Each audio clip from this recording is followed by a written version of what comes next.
भद्रं नोऽपि वातयमनः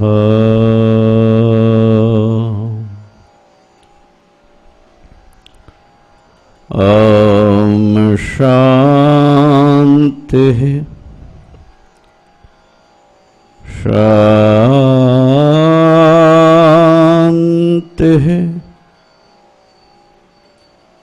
शान्तिः।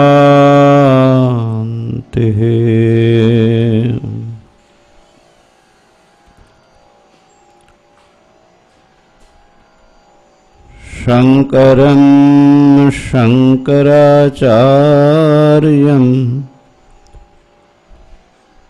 केशवं बादरायणं सूत्रभाष्यकृतौ वन्दे भगवन्तौ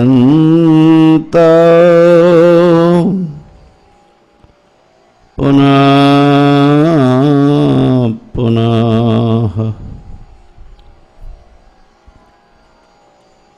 ईश्वरो गुरुरात्मेति मूर्तिभेदविभागिने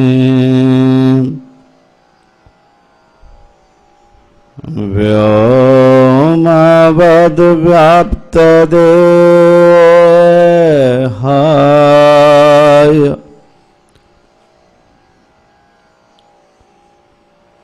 दक्षिणामूर्तये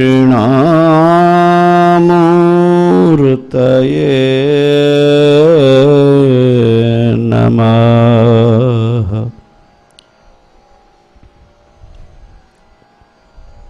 ॐ शान्तिः शान्तिः शान्तिः।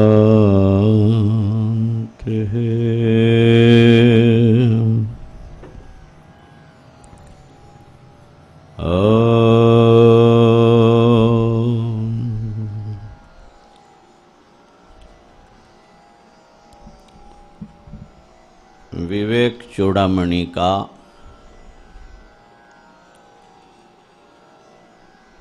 आत्मानात्मा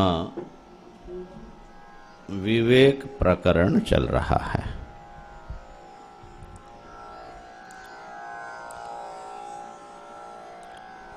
और किस प्रकार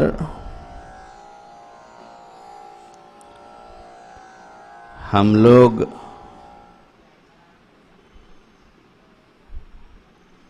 शरीरों को ही आत्मा मान करके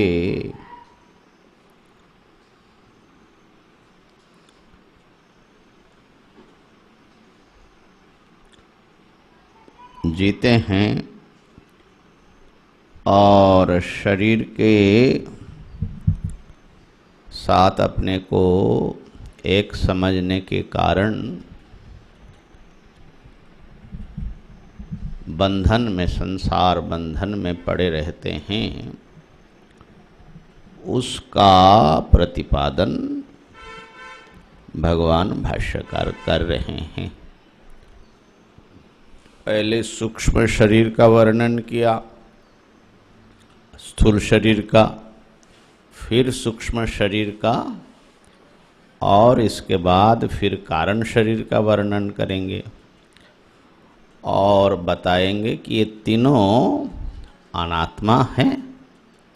आत्मा इनसे भिन्न है और इनके धर्मों से, शरीर धर्मों से आत्मा सदा मुक्त है।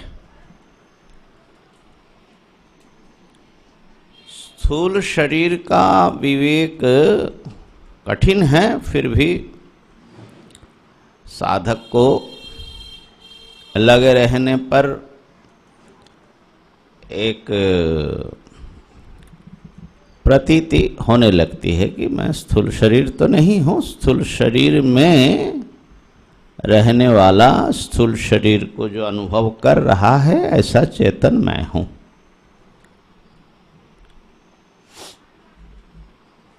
परंतु सूक्ष्म शरीर जिसमें प्राण, इंद्रियां, मन, बुद्धि सब कुछ सम्मिलित हैं, सप्तदश अवयव हैं, उनसे अपने को विवेक करना अति कठिन है। क्यों? क्योंकि उसमें जो बुद्धि है, विज्ञान माने अंतःकरण, वो अत्यंत निर्मल होने से चैतन्य के आभास से युक्त होता है और चेतन जैसा बन जाता है। शरीर की जो चेतना है वो कभी आती है कभी जाती है, ये महसूस विवेकी को बहुत जल्दी हो सकता है। चाहे मूर्छित दशा में हो, चाहे निद्रित दशा में हो, चाहे मृत्यु में हो, शरीर जड़ पड़ा रहता है। इसलिए चेतन इससे भिन्न है, ये समझ सकते हैं हम लोग। लेकिन जिसे सूक्ष्म शरीर कहा, अंतःकरण कहा, वही अस्तित्व अहम के रूप में सदा प्रतीत होता है।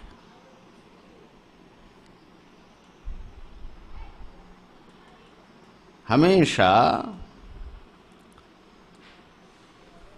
ये आत्मा से एकीभूत ही प्रतीत होता है और आत्मा से प्रदीप्त होता है। इसलिए इसका विवेचन करना प्रयत्न सापेक्ष है, अत्यंत प्रयत्न करना चाहिए साधक को। पहले श्लोक का उच्चारण कर लें, फिर उस पर विवेचन करते हैं। 107 नंबर का ही श्लोक है।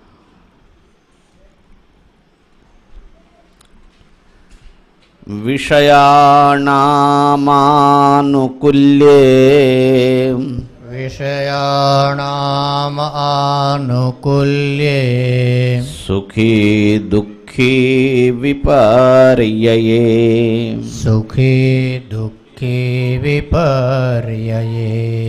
सुखं दुःखं च तद्धर्मः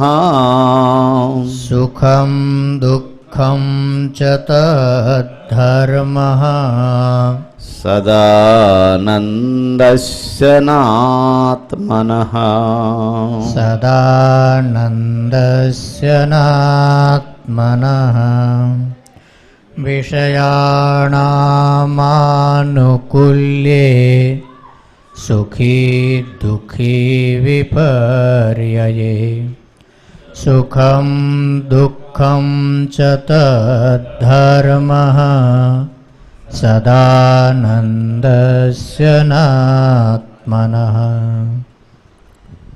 तो ये श्लोक और उसके पूर्व के दोनों श्लोक, उसमें क्या बता रहे हैं कि अंतःकरण,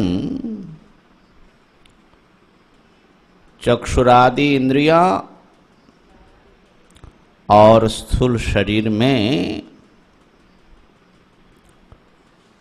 व्याप्त होकर के रहता है और आभास तेजसा, चैतन्य के आभास से वो युक्त होता है। जैसे दर्पण में सूर्य का आभास पड़ता है, ऐसे ही अंतःकरण दर्पण में चिदाभास का उदय होता है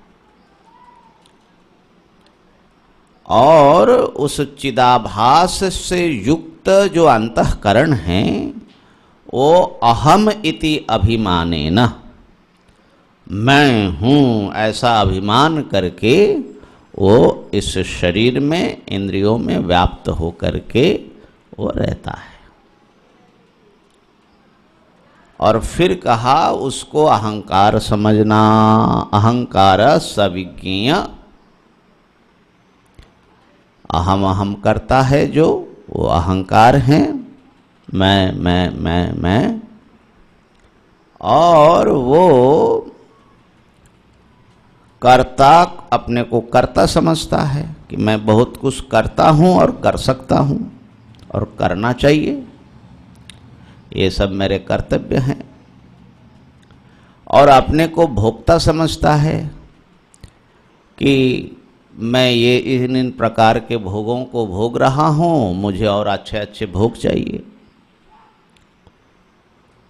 ऐसा कर्ता भोक्ता बनता है। कौन बनता है? अहंकार, चिदाभास युक्त अंतःकरण। और साथ ही साथ उस सत्व आदि 3 गुण के युग से 3 अवस्था को प्राप्त होता है। जब वो तमोगुण के प्रभाव से बिल्कुल विलीन हो जाता है, लय हो जाता है, तो सुषुप्ति अवस्था होती है। ये सुषुप्ति अवस्था क्या चीज है? सुषुप्ति अवस्था क्या वस्तु है?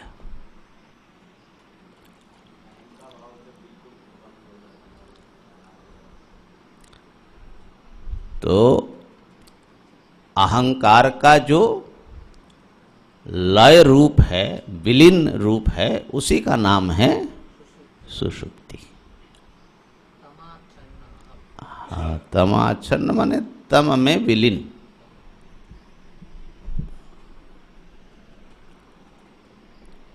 जैसे जल की 3 अवस्था है।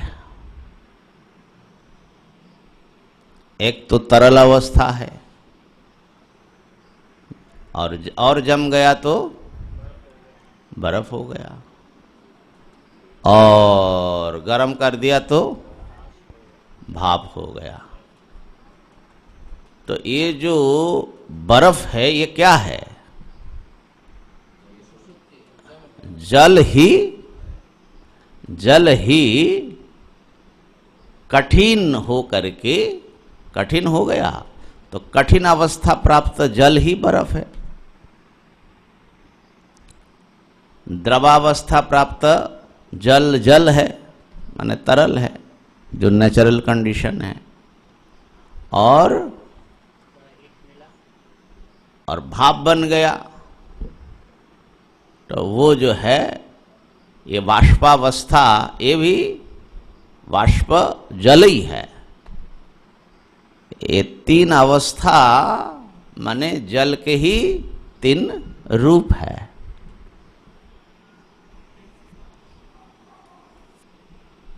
ऐसे ही ये हमारा जो अंतःकरण है, जिसको अहंकार शब्द से कहा जा रहा है, यही जब गल जाता है, विलीन हो जाता है,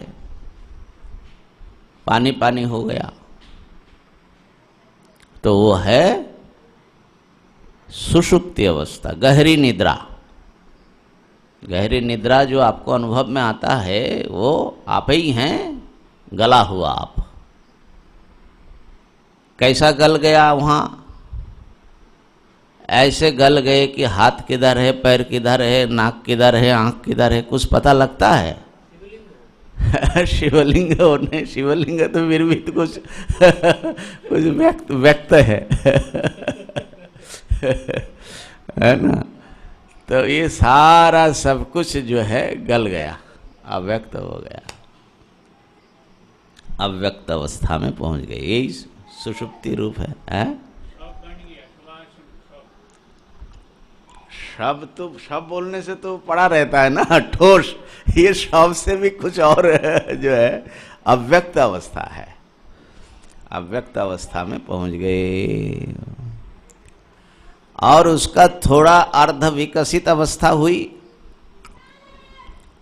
थोड़ा थोड़ा जमने की स्थिति में आई तो वो जो है स्वप्नावस्था है, कुछ हलचल दिखता है और पूरा जम गया, एकदम विकसित हो गया, जैसे बीज से वृक्ष निकल आया पूरा वृक्ष। तो वही अहंकार ही ये जागृत के जो रूप है, इन रूपों में वो अपने आप आया हुआ उसी का रूप है, अहंकार का ही रूप, माने अंतःकरण का। जो अंडा होता है ना, तो अंडे के भीतर अंडा फोड़ो तो तरल होता है, वहाँ न पक्षी का चोंच दिखेगा, न आंखें दिखेगी, न रोएं दिखेगा, न पैर दिखेगा, न पंख, कुछ नहीं दिखेगा। क्या क्या दिखेगा उसके भीतर? पानी पानी। ऐसा ही पानी पानी जब आप हो जाते हैं तो वही सुषुप्ति अवस्था है। और पक्षी माता कुछ उसको सेंकने लगी तो थोड़ा सा जो सेंकाई हो गई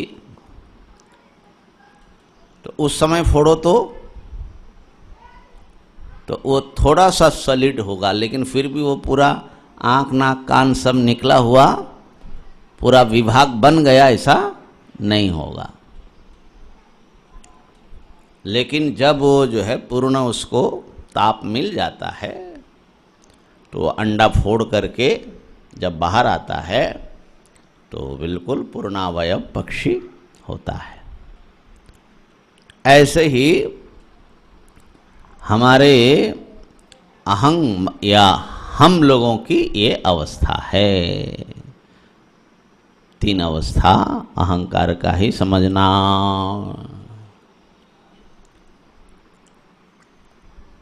यही अहंकार सुखी दुखी होता है।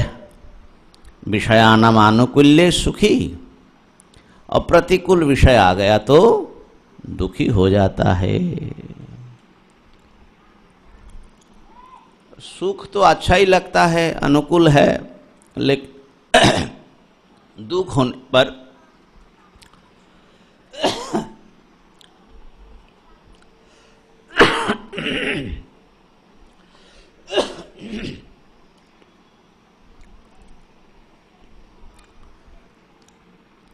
दुख से अहंकार बहुत परेशान हो जाता है। दुःखत्रयाभिघातात्, फिर सोचता है कि महाराज चक्कर क्या है ये क्या बात है, इतना दुख क्यों आ जाता है, और हम जन्मते क्यों हैं, बूढ़े क्यों होते हैं, जरा क्यों होता है, व्याधि मृत्यु ये सब क्यों होता है।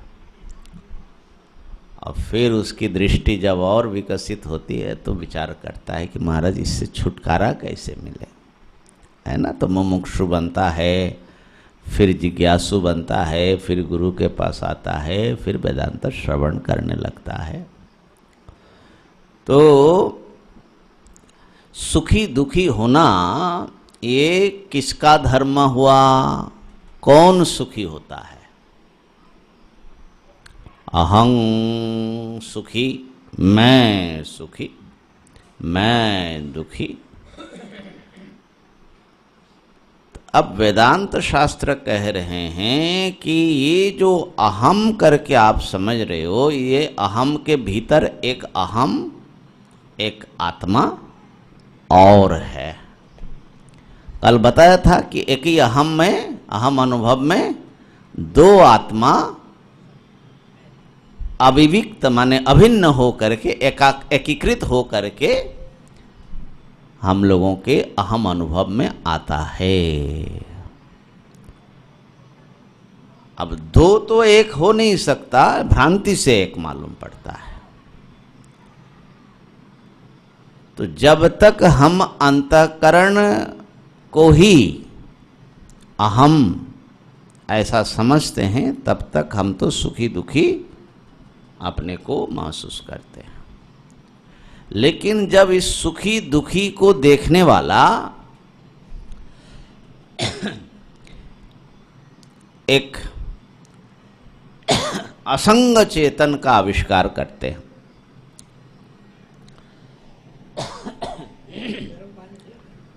थोड़ा गरम, थोड़ा अधिक होना चाहिए मने।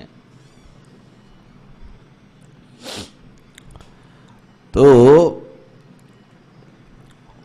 सुख रूप विकार से हम उछलने लगे, तो ये उछलने वाला, फूलने वाला एक अहम है, मैं हूं, तो वो तो विकारी हुआ, माने परिवर्तन आया।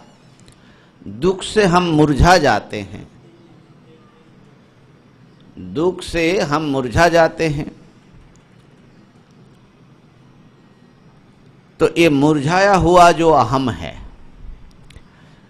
हमारा परिचय इसी अहम से है, इसी चिदाभास युक्त अंतःकरण से। कभी बड़े प्रसन्न होकर के फूल करके कुप्पा हो जाते हैं, कभी दुख से, अपमान से, निंदा से मुरझा जाते हैं। इसी अहम से हम, इसी को सब कुछ हम अपना मान रहे हैं, अपना स्वरूप मान रहे हैं। लेकिन श्रुति कहती हैं, वेदांत शास्त्र कहता है, महापुरुष कहते हैं कि इस अहम के भीतर एक शुद्ध चैतन्य सत्ता भी है, जो ये सारे विकारों को प्रकाश तो करता है, अनुभव तो करता है, लेकिन इन विकारों के धर्म से वो न सुखी होता है, न दुखी होता है, न विकार को प्राप्त करता है।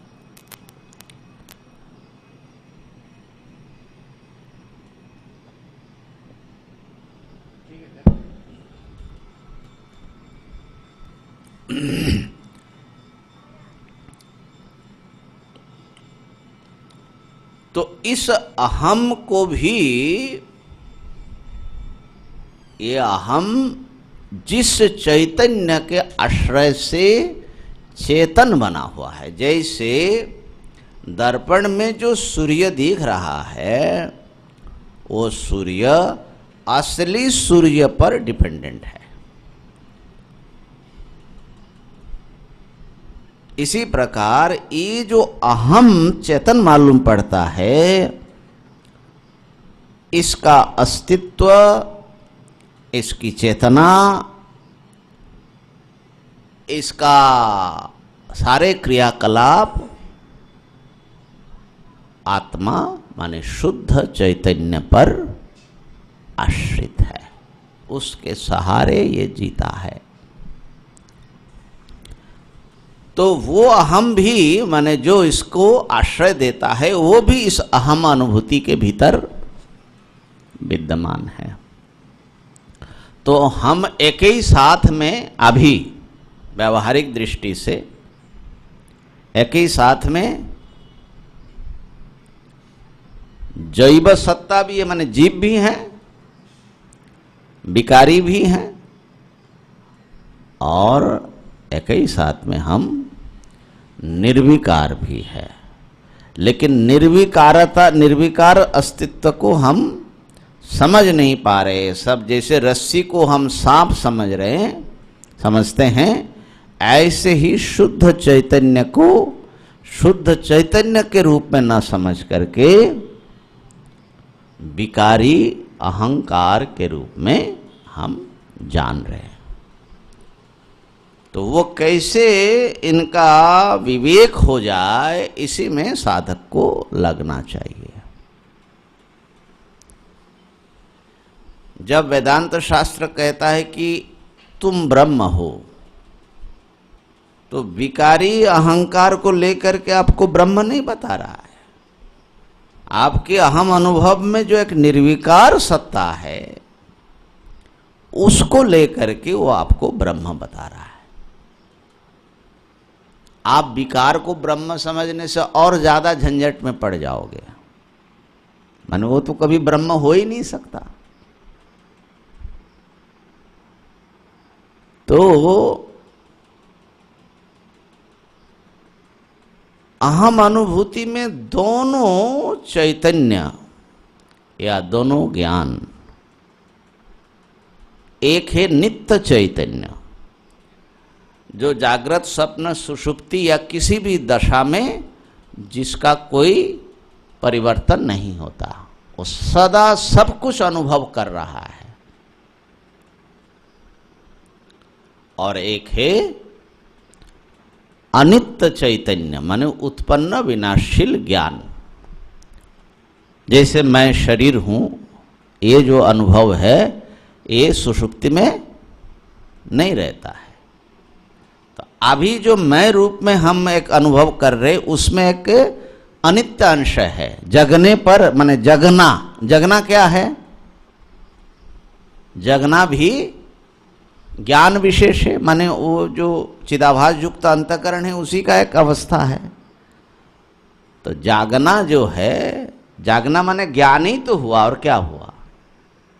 जागे मतलब एक ज्ञान, एक विशिष्ट अनुभूति उत्पन्न हुई, उसी को ना जागृत कहते हैं।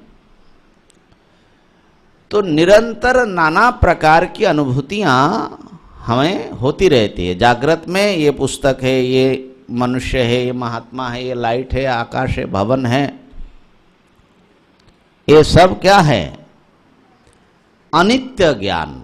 तो जब तक हम जागे हैं तब तक अनित्य ज्ञान की धारा चलती रहती है। अनुभव, नाना वस्तुओं का अनुभव हो रहा है। आप बैठे हैं, आपका मन जिधर जा रहा है उसका ज्ञान हो जा रहा है, माने विचार का प्रवाह भी चल ही रहा है भीतर।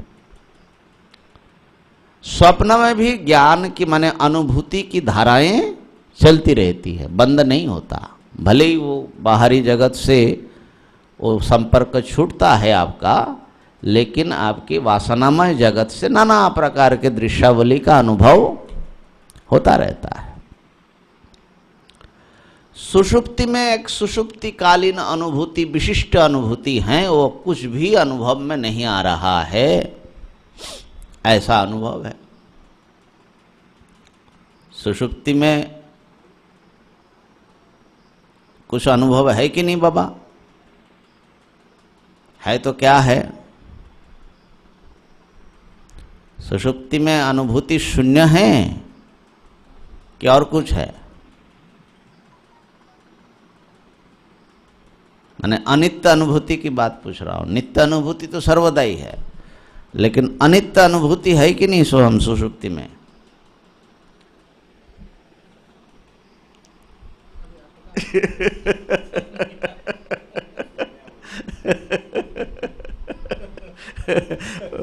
वो भी वो अटका है, तुम भी अटक गए हो। तुम अपना रास्ता निकालो।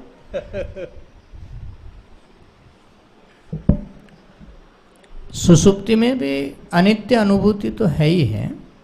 मैं जो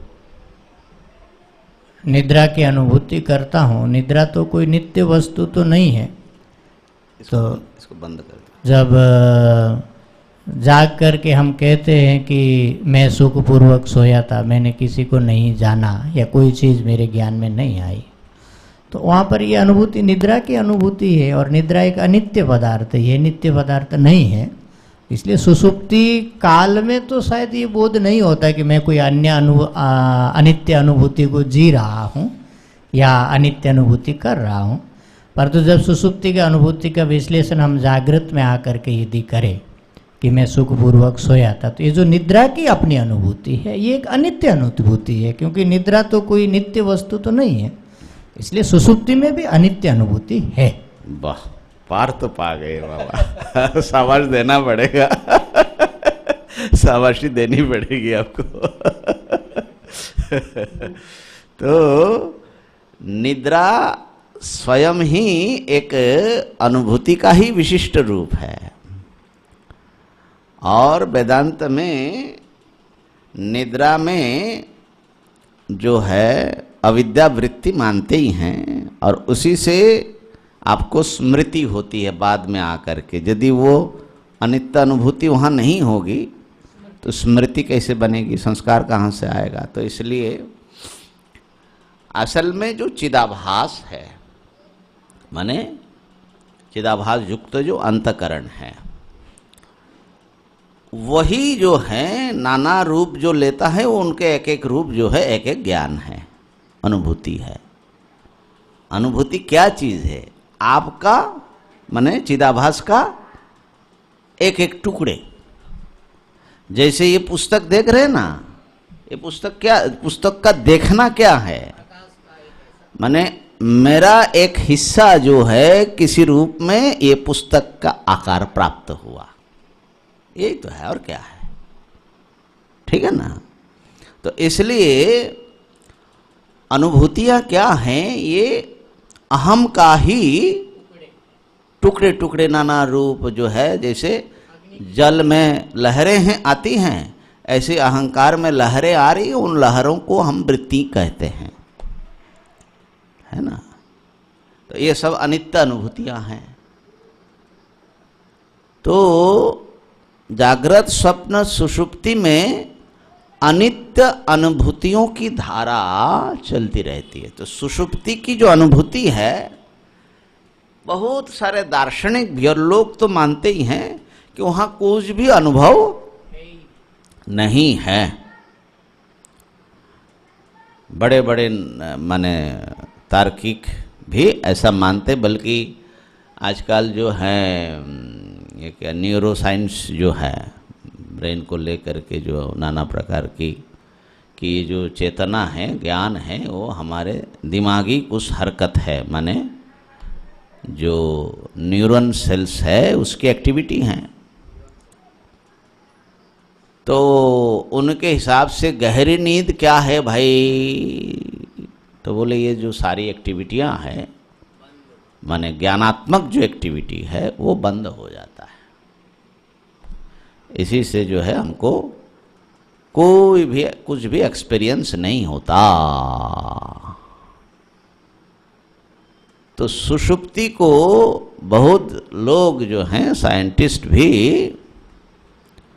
नो एक्सपीरियंस की दशा समझते हैं। नो एक्सपीरियंस, कोई भी अनुभव, एक्सपीरियंस बने अनुभूति, कोई भी अनुभूति नहीं है, अनुभूति का अभाव मानते हैं। लेकिन वेदांत शास्त्र कहता है, और ये अनुभव से युक्ति से भी सिद्ध हैं। अच्छा, आज कुछ प्रॉब्लम हो रहा है?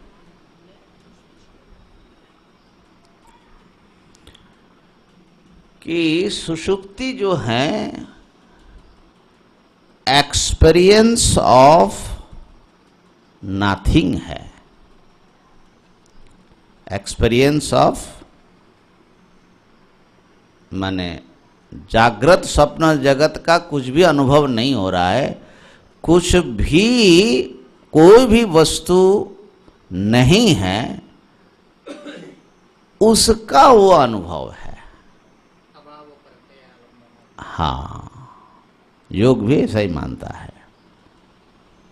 तो नो एक्सपीरियंस नहीं है, एक्सपीरियंस ऑफ नथिंग। एक्सपीरियंस है वहां,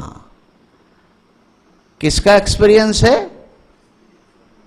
किसी भी चीज का एक्सपीरियंस नहीं है, किसी भी चीज नहीं है वहां, इसका एक्सपीरियंस है। बात पकड़ में आ रही है ना? जैसे किसी कमरे में आप गए, हमने कहा कि महाराज उस कमरे में क्या है देखिए, तो आपने देखा, बोले महाराज वहां कुछ भी नहीं है। तो कुछ भी नहीं है, इसका ज्ञान तो आपको होना पड़ेगा, तब ना बोलोगे।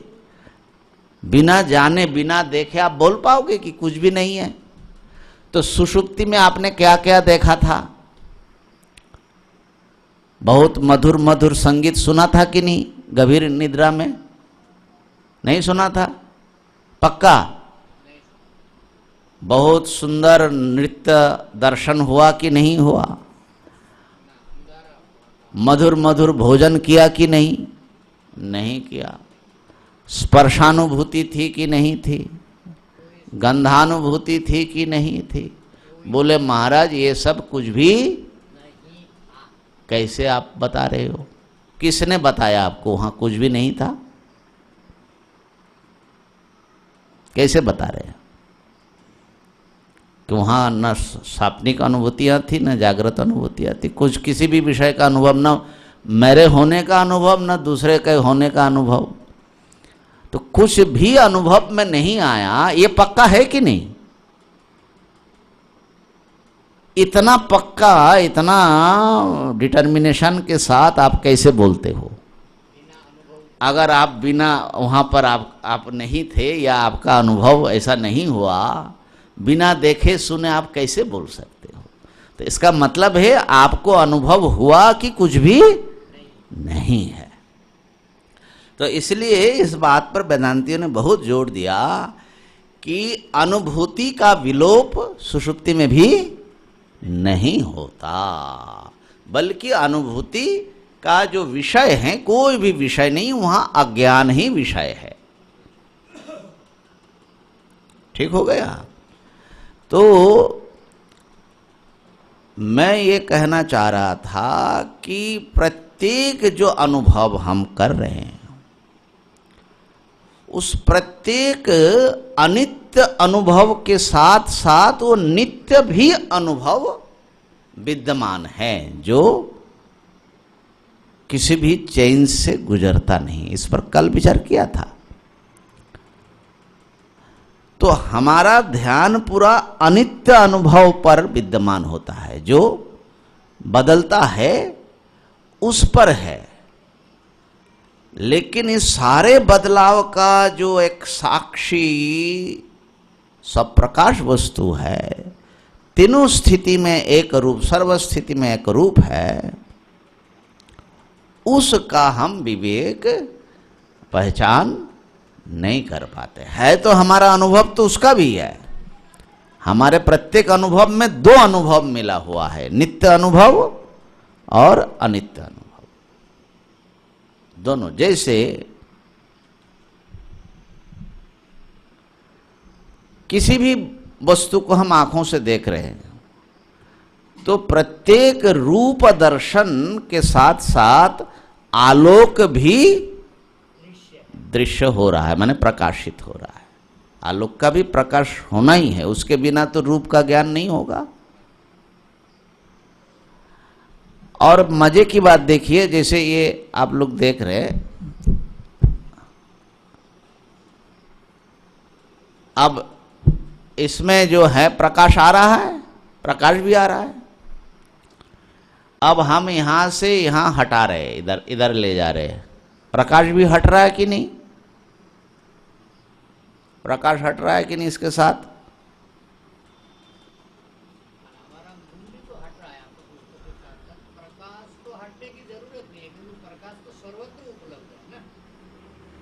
प्रकाश नहीं हटता है, प्रकाश तो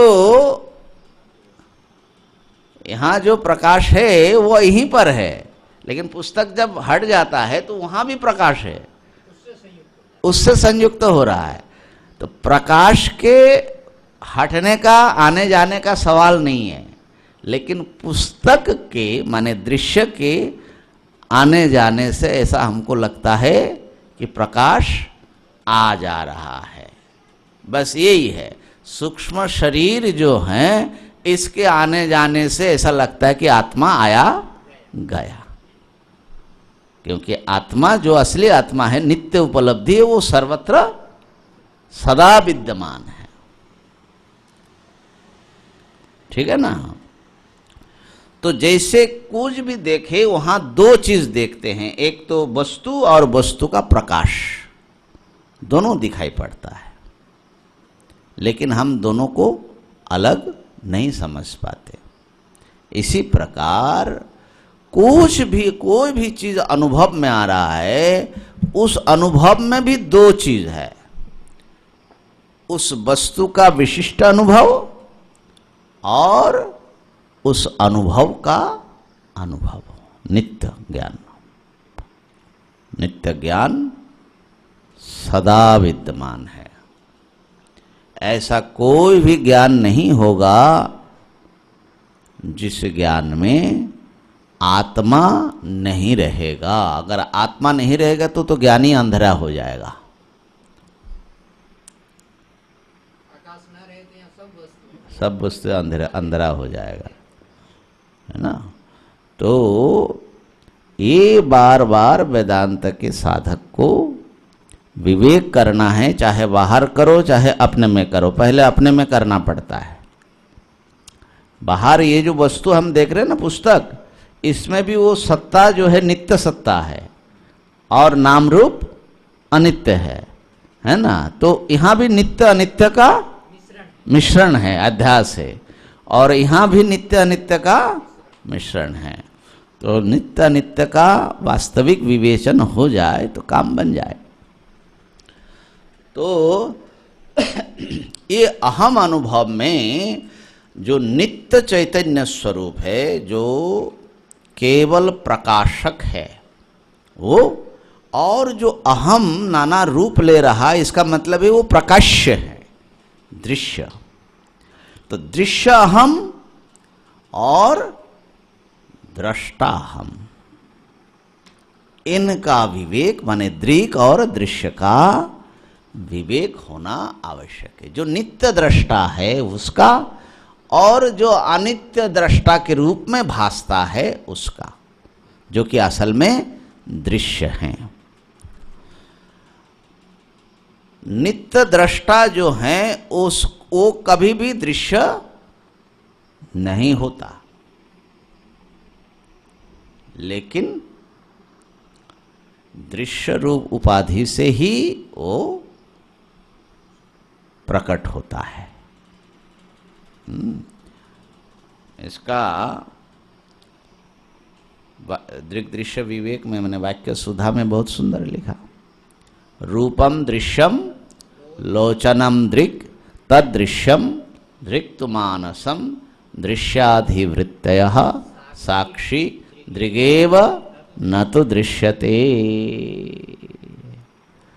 तो इस अहम को हम देख पा रहे हैं, मतलब इसको देखने वाला कोई दृष्टा जरूर है, लेकिन उस दृष्टा को कभी देखा वो दृश्य कभी होगा ही नहीं, वो सदा दृष्टा ही रहेगा। ये उसके साथ में एक झंझट है। बने हम लोग हर चीज को देखना चाहते हैं ना, तो आत्मदर्शन भी हम ऐसे ही करना चाहते हैं कि जैसे हमारे आंखों के सामने आत्मा नाम की चीज आ जाए। तो ऐसा कैसे होगा भाई? ऐसा होगा नहीं, वो हमेशा देखने वाला ही बना रहेगा, वो कभी दृश्यभूत नहीं होगा। तो कहा कि फिर कैसे सब आत्मदर्शन करो, आत्मा बारे द्रष्टव्य, ये सब क्या है? तो वो दृश्य तो नहीं होता, लेकिन वो दृश्य हुए बिना ही वो प्रकाशित है, उसको स्वयं प्रकाश बोलते हैं। माने उसको देखने की आवश्यकता नहीं पड़ती है, उसका जो अस्तित्व है वो स्वयं ही प्रकाशमान है। हाँ, अनुभूति स्वयं प्रकाशा अनुभूतित्वात् जन्नैवं तन्नैवं यथा घटा। तो ये जो है, अच्छा, अब इसमें एक चीज जो है, इसको थोड़ा सा स्पष्ट करने के लिए विवेक कैसे हो जाए। जो दृश्य अहम है माने चिदाभास अंतःकरण, अब हम जान रहे हैं कि ये शरीर आदि से युक्त मैं हूं। इस अहम को हम थोड़ी देर के लिए कहेंगे प्रमाता या ज्ञाता, जानने वाला। और ये जो पुस्तक है ये हो जाएगा प्रमेय अथवा ज्ञेय, जिसको जान रहे हैं, प्रमेय। और इसका जो है जानना, ज्ञान क्रिया, ठीक है ना, जान रहे हैं। जानने के लिए प्रमाता को कुछ करना पड़ता है, हलचल, व्यापार। जैसे हम उधर ध्यान थे, आपने कहा महाराज पुस्तक है, तो हमने क्या किया, आंखों को इधर फोकस किया, मन को फोकस किया, इतना सब करने के बाद ना ये दिखाई पड़ेगा। तो प्रमाता के पास कुछ इंस्ट्रूमेंट है, उसको बोलते प्रमाण। माने जैसे नेत्र हैं और अंतःकरण हैं, ये सब क्या है, माने मन, आँख, ये सब करण है, करण, प्रमाण, प्रमा का करण, प्रमा माने ज्ञान, ठीक है ना। तो प्रमाता अपने प्रमाणों को चलाएगा, चला करके प्रमेय को अनुभव करेगा। तो कितने वस्तु आया? 4 चीज आई, प्रमाता, प्रमाण, प्रमेय और इसका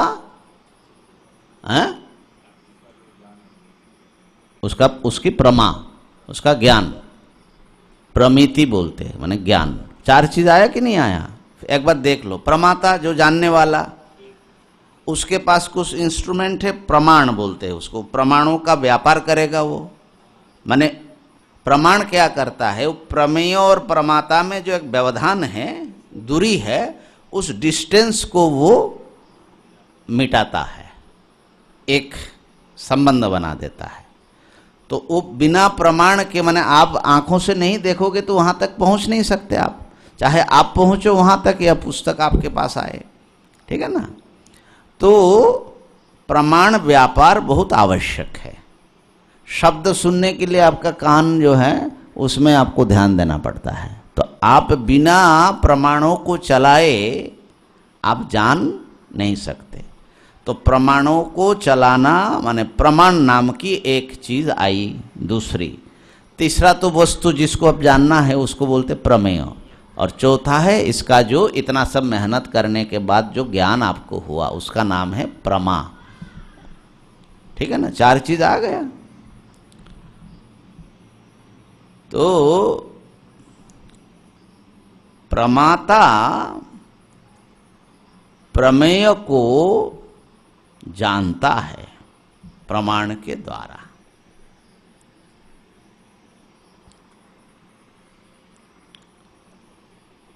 अब ये जो प्रमाता है, प्रमाण है, प्रमेय है, प्रमा है, ये चारों जो हैं, चारों की सिद्धि, चारों का प्रकाश एक साथ में कोई करता है। माने प्रमाता तो प्रमेय को देख रहा है, तो वो जब प्रमेय को देख रहा है वो अपने को नहीं देख पाएगा। कोई भी व्यक्ति स्वयं स्वयं को नहीं देख पाएगा। क्यों? स्वयं स्वयं को देख पाएंगे कि नहीं? क्योंकि आप लगे हुए हैं पुस्तक को देखने, ठीक है। तो प्रमाता को प्रमेय का ज्ञान होगा क्योंकि वो प्रमेय को देख रहा है। तो उसका व्यापार जो उसके जानने के साधन हैं वो किस में लगा है?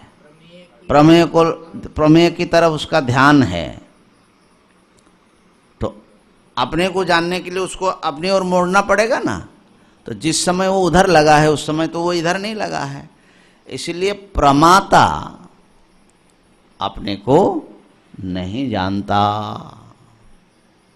और जान भी नहीं सकता। कोई भी दृश्य स्वयं से दृश्य नहीं होता, वो स्वयं से भिन्न किसी से दृश्य होता है। ये पहले भी एक दिन हमने यहाँ चर्चा की। दृश्य पदार्थ जैसे पुस्तक हैं, पुस्तक को जैसे प्रमाता उससे भिन्न प्रमाता प्रकाश करता है, इसी प्रकार प्रमाता को यदि प्रकाश पाना है तो स्वयं स्वयं को नहीं जानेगा, उसको जानेगा कोई उससे भिन्न कोई और। यहाँ पर भगवान शंकराचार्य जी का एक बहुत सुंदर माने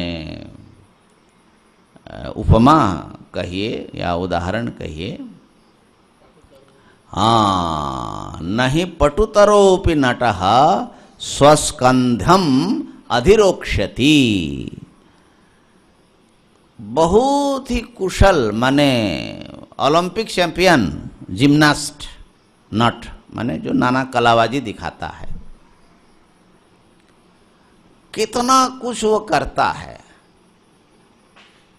लेकिन वो ओलंपिक चैंपियन भी कभी अपने कंधे पर चढ़ सकेगा कि नहीं, अपने ऊपर चढ़ेगा कि नहीं। वो सब कुछ चढ़ लेता है, लेकिन अपने कंधे पर चढ़े, ऐसा होगा कि नहीं? अब कितना भी अब टेढ़ा मेढ़ा करके चढ़ो, लेकिन वो अपने ऊपर चढ़ना नहीं होगा। वहां टच भली कर लो पैरों को, लेकिन अपने कंधे पर बैठ पाएगा? नहीं बैठ पाएगा। प्रभात महाराज को थोड़ा संदेह है कि शायद ऐसा कुछ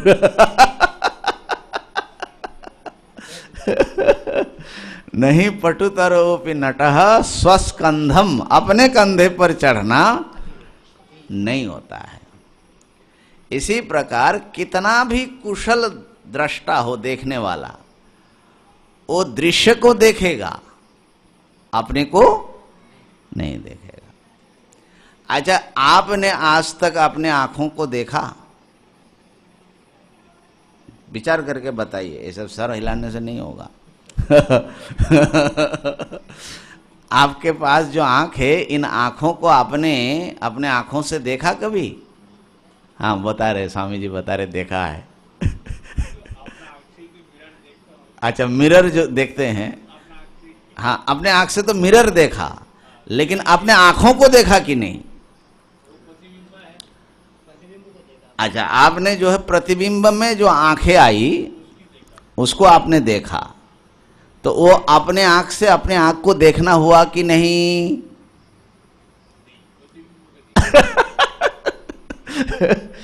नारायण, कभी देखा अपने चेहरे को? हैं?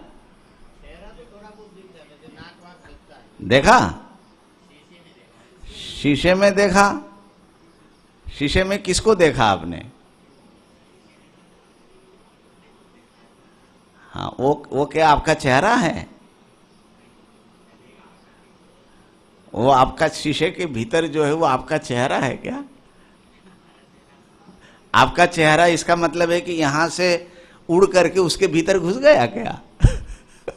तो आपका चेहरा तो यहीं लगा रहा ना, कंधे पर ही रहा कि नहीं रहा? जब आप देखते हो, तो आप जब प्रतिबिंब को देख रहे हो, तो उस समय देखने के लिए जो आपकी आंखें हैं, वो आंखें यहां होना चाहिए कि उसके भीतर घुसना चाहिए? तो आपकी आंखें तो यहीं हैं, इन्हीं आंखों से आप देख रहे हो। तो आप जिसको देख रहे हो वो आपकी आंखें नहीं है। आपका आंख तो जो देखने वाला है ना, वो है। जो दिखाई पड़ रहा है वो आपकी आंखें, वो आपकी आंख की छाया है। समझ में आई मैंने क्या क्या बताना चाह रहा?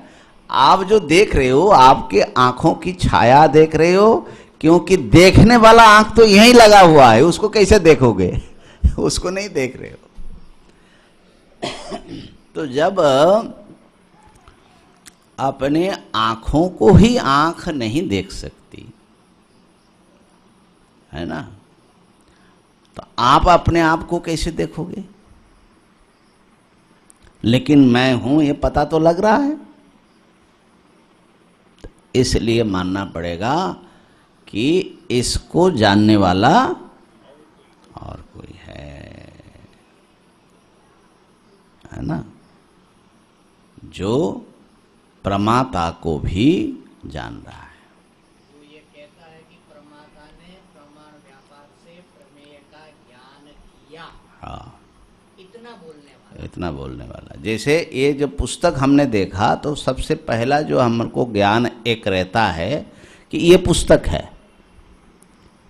फिर हमने आपसे पूछा ये पुस्तक है, ये किसने जाना? तो आप कहेंगे मैंने। तो इदम पुस्तकम अहम पश्यामि, अहम पुस्तकम पश्यामि, ऐसा आपको अनुभव हुआ। अहम, मैं पुस्तक को देखता हूं। तो ये जो आपका अनुभव में है, इस अनुभव में तीन चीज आ रही है। मैं देखने वाला, पुस्तक देखा जाने वाला, और उसका देखना ज्ञान। ठीक है ना, इसको त्रिपुटी बोलते हैं। प्रमाता, प्रमेय और प्रमा। प्रमाता की जगह पर अगर ज्ञाता शब्द रख लो तो थोड़ा सरल पड़ेगा। ज्ञाता, ज्ञेय, ज्ञान। ठीक है, तो ज्ञाता को पुस्तक का ज्ञान हुआ, लेकिन ज्ञाता को ज्ञान हुआ, ये ज्ञान किससे हुआ? ध्यान देना, फिर प्रश्न दोहराता हूं, थोड़ा सूक्ष्म है ये।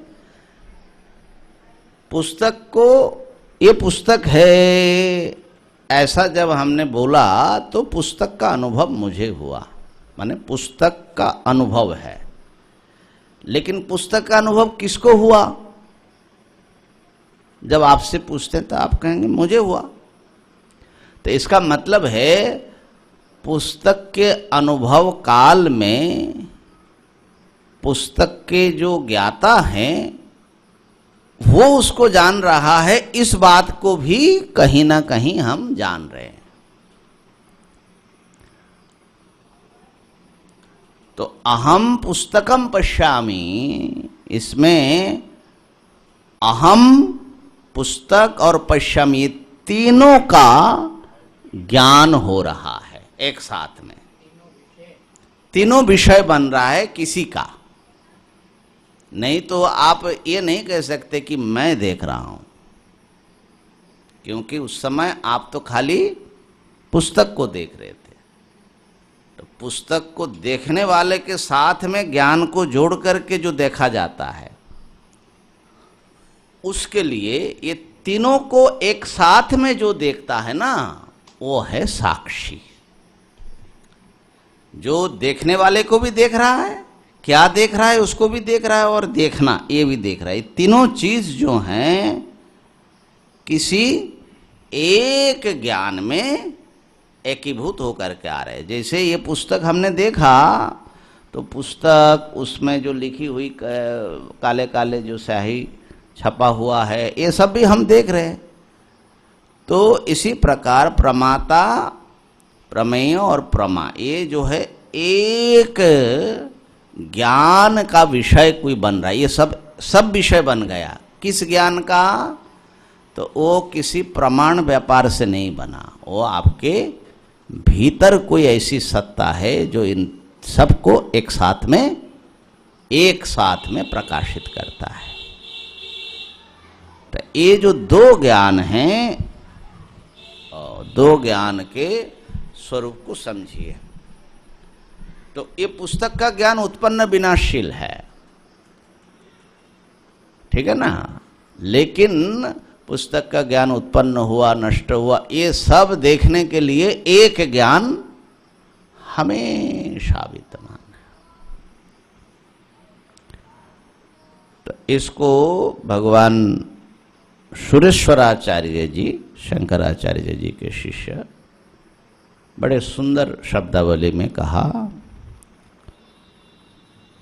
किसी ने पूछा कि महाराज, आत्मा के अस्तित्व में क्या प्रमाण है? माने आत्मा है, इसमें प्रमाण क्या है? तो उनका कहना है, प्रमाता च प्रमाणम च प्रमेयम प्रमितिस्तथा यस्य प्रसादात् सिद्ध्यन्ति तत्सिद्धौ किम अपेक्षते। प्रमाता है, प्रमाण है, प्रमेय है और प्रमा हो रहा है। ये चारों चीज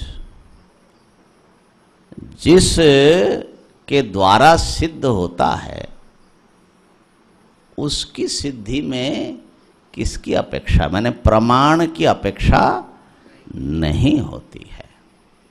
प्रमाण की अपेक्षा नहीं है, वो बिना प्रमाण के ही उसके अस्तित्व की सिद्धि होती रहती है। वो अस्तित्व ही ऐसा है, वो स्वतः सिद्ध अस्तित्व है।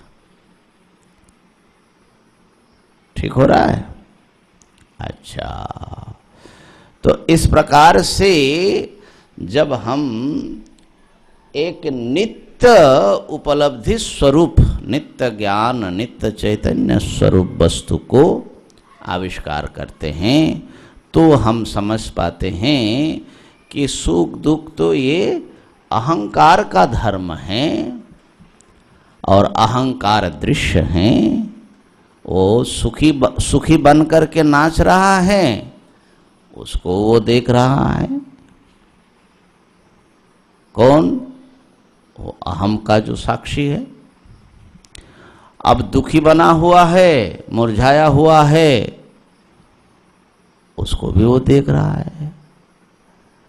जागृत में नाना विषयों का ओर भाग रहा है, वो भी देख रहा है। स्वप्न में भी कुछ कुछ अनुभव हो रहा है, उसको भी देख रहा है। सुषुप्ति में बिल्कुल सो गया, उसको भी देख रहा है, उसके सोने को भी देख रहा है। ये समस्त अहंकार के सारे रूपों को जो पलक झपकाए बिना देखता रहता है,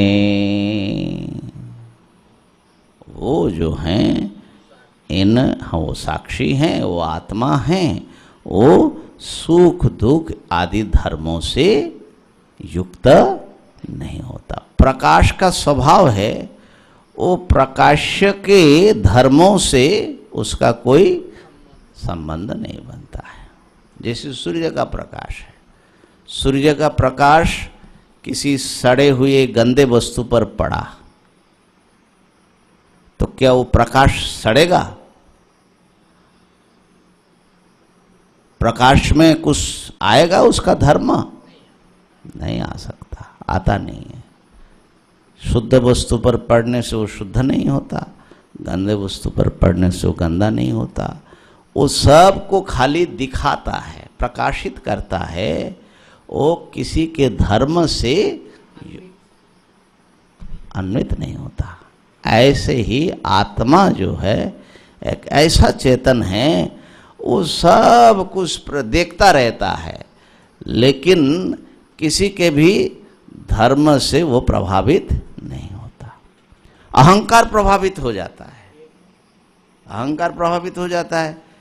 एक कोई बहुत सुंदर वस्तु देखा, अरे ये मुझे मिल जाता तो, अहंकार पर बड़ा असर पड़ रहा है। तभी तो वो सुखी दुखी और कामी क्रोधी ये सब जो उसके रिएक्शंस है, ये इसीलिए बन रहा क्योंकि ये अहंकार है। तो अहंकार निरंतर प्रभावित होता रहता है वस्तुओं के धर्म से। इसीलिए तो अहंकार को थोड़ा मजबूत बनाने की आवश्यकता होती है। शास्त्र जोर देता है कि भाई अहंकार को थोड़ा सा मजबूत बनाओ, नहीं तो तुम असली आत्मा तक कैसे पहुंचोगे, समझ में नहीं आएगा। अहंकार इतना छटपटाएगा तो कैसे होगा। तो इसीलिए मात्रा स्पर्शास्तु कौन्तेय शीतोष्ण सुख दुखदा आगमा पाइनो नित्या स्ताम स्थितिक्षस्व भारत।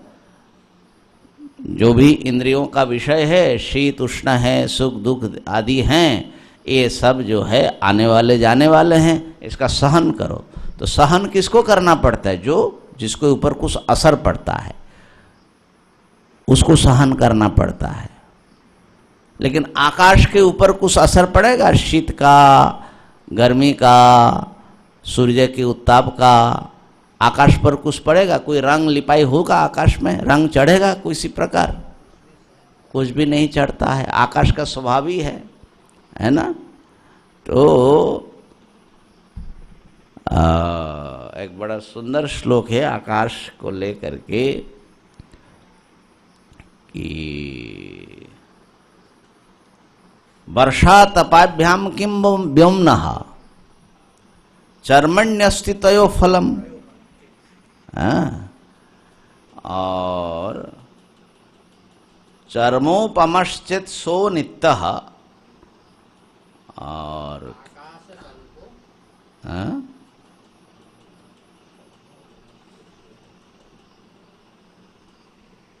वर्षा तपाभ्याम किम व्योम्नः, वर्षा से या आतप से आकाश को क्या होने वाला है।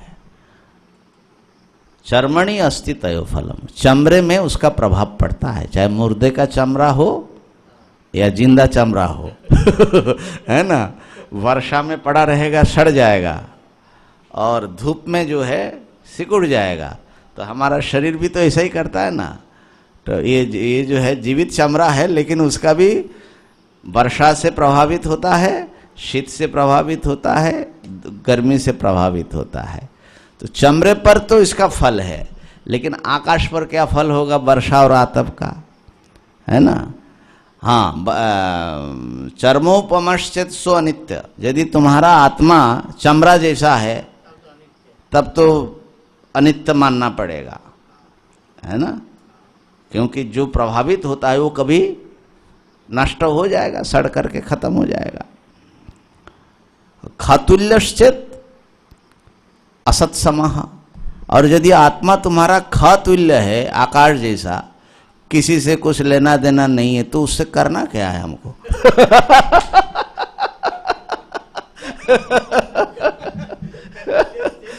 असत समा, वो तो होना न होना उसका क्या मतलब है भाई? वो किस काम का है? लेकिन भाई बड़े काम का है। क्योंकि हम अगर आकाश तुल्य बन जाते हैं तो ये सारे जो संग है, विकार है, उससे हम ऊपर उठ जाते हैं। सब कुछ दिखाई पड़ेगा, लेकिन हमारे ऊपर किसी चीज का असर नहीं होगा। तो ये जो हमारी दो सत्ता है, एक अहंकार रूप सत्ता चिदाभास, उस पर तो सब चीजों का बड़ा असर महाराज, और एक जो असली हमारी आत्मसत्ता है उसके ऊपर किसी भी चीज का असर नहीं, वो सब को देखता रहता है केवल। तो इस बात को जो है, कल तो प्रतिपदा है, आज पूर्णिमा हो गई, अमावस्या हो गई, कल प्रतिपदा है, नवरात्र का प्रारंभ है, तो कल अनध्याय रहेगा। परसों से ये जो प्रसंग है थोड़ा सा और है, लेकिन ये चले। अपने आत्मा की असंगता तो ये हम लोगों को अपने आत्मा को जो है सफाई करनी है। तो इस पर जो है लगभग हो गया। तो बात ये शुरू हुई थी कि माने ये आत्मा जो असली आत्मा है वो इस नकली आत्मा माने अहंकार के साथ में इतना एक मालूम पड़ता है। तो अहंकार के सारे धर्मों को हम असली आत्मा पर, चेतन का धर्म जो असंग है उसका धर्म समझने लगते हैं। समान सन्नुभव लोकौ अनुसंचरति ध्यायति व लेलायति व। आत्मा सदा निर्विकार है, लेकिन जैसा जब आप कोई चीज चिंता में मग्न है तो आपके अंतःकरण चिंता कर रहा है, माने उसमें वृत्तियां बन रही। ध्यान वृत्ति किसमें है? अहंकार में है। लेकिन हम समझते हैं कि आत्मा जो है ध्यान में मग्न है, चिंता मग्न हो गया। ध्यायति इव, इसलिए श्रुति ने कहा मानो कि आत्मा भी, जब आपका मन किसी चिंता में लगा हुआ है तो आप समझ रहे हो कि मैं चिंता में लगा हुआ हूं। समझे ना? असल में चिंता में लगे कौन है? अहंकार। इसी प्रकार लेलायतीब, बहुत चंचल हो रहा है, इधर इधर माने छटफट कर रहा है, किसी कारण से बेचैन है। तो बेचैन कौन है? अहंकार। और हम समझ रहे हैं आत्मा। असल में ध्यायति लेलायति ये सब अंतःकरण के धर्म हैं। ये आत्मा आकाश तुल्य आत्मा पर इसका कोई प्रभाव नहीं है। लेकिन वो आत्मा और ये अंतःकरण इतना निर्मल है और इतना जैसे एक मालूम पड़ता है, अविवेकी के लिए एक मालूम पड़ता है। इस ये प्रॉब्लम है। तो बड़े अंतर्मुख होकर के ये अंतःकरण और उसके धर्मों को से अलग करके वो जो सदा आनंद स्वरूप आत्मा है उसका पहचान हो जाए तो हमारा काम बन जाएगा। तो ये सारे जो दुख है, सुख दुख आदि सब इसी विकारी सत्ता में है, सदा आनंद स्वरूप आत्मा में नहीं है। ओम पूर्णमदः पूर्णमिदं पूर्णात् पूर्णमुदच्यते पूर्णस्य पूर्णमादाय पूर्णमेवावशिष्यते। ओम शांति शांति शांति।